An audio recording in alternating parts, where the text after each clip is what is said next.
What's up, ladies and gentlemen? This is an honest review on the 2025 and 2026 kx250. They're the exact same, but the plastics 2026 has a little bit of blue. So first, I'm going to start off with my cons of this bike.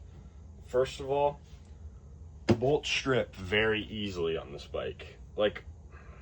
And the bolts are weak and the aluminum is weak. I've stripped a few bolts. You kind of have to have a touch for it. Kawasaki's are just known for that. Then another con is when you pin it, it's kind of hard to break the wheel free. Feels like you get a lot of traction in the rear, which is a good thing, but at times you kind of want to break free.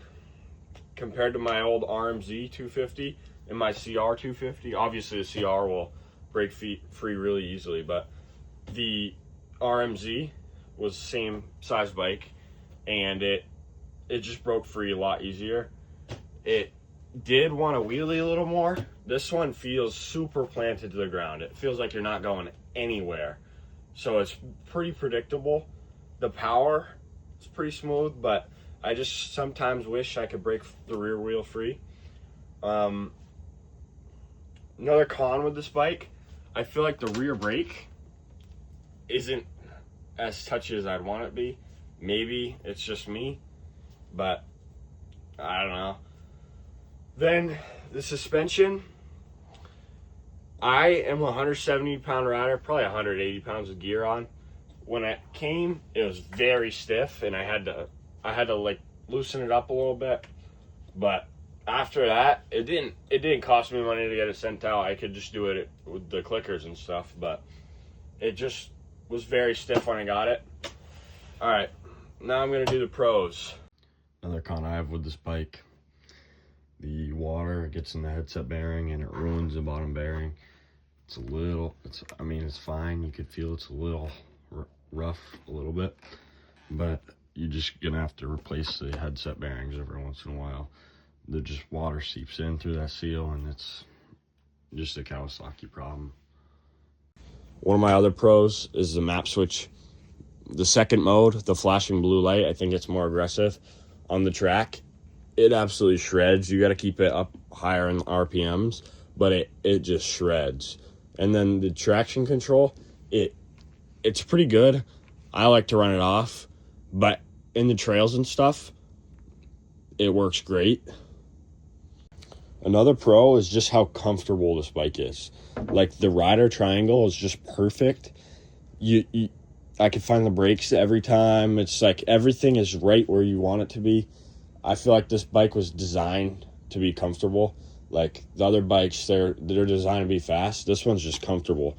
My feet don't get caught on anything. Like I rode the Yamaha and my feet would get caught on the plastics, or my boots would get caught in the plastics. Yeah. Another pro I'm giving this bike is the air filter design. No tools necessary, just pop that off. You can pop these, slide it right out. No other bike has it like that. RMZ, you gotta pull the seat off. CR, you gotta pull the seat off. YZ, I guess that's pretty easy. But the air filter doesn't get dirty that often unless you're riding in sand. It's pretty good. Never had a problem sucking up dirt, and it's just very easily accessible. This bike is very easy to maintain. All right, here's a comparison to this to the other bikes. I've ridden the YZ and an RMZ. To be honest, the YZ was faster. It was just quicker. When you blip the throttle, stuff just happened. It just went, no problems. But it also took 14 years to start. This one starts whenever you click the button. The Yamaha I rode, you had to have the throttle open. I don't know what it was. Maybe it was just worn down. I don't know. But this bike starts whenever, and it has electric start compared to the RMZ. But I like this bike better than the RMZ because this feels more planted. It's not as good as in the corners, but hitting jumps and stuff, it's pretty immaculate. I love this bike.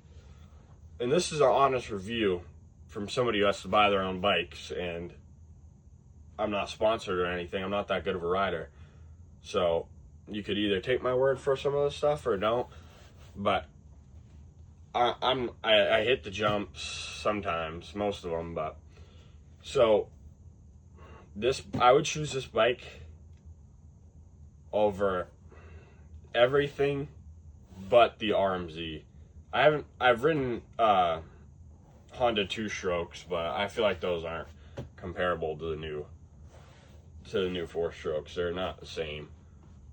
But yeah, I haven't ridden KTM's. I'm sure those bikes are great. Those look like a perfect bike, but this one is the perfect budget bike, because you could get these walking out the door at $6,500.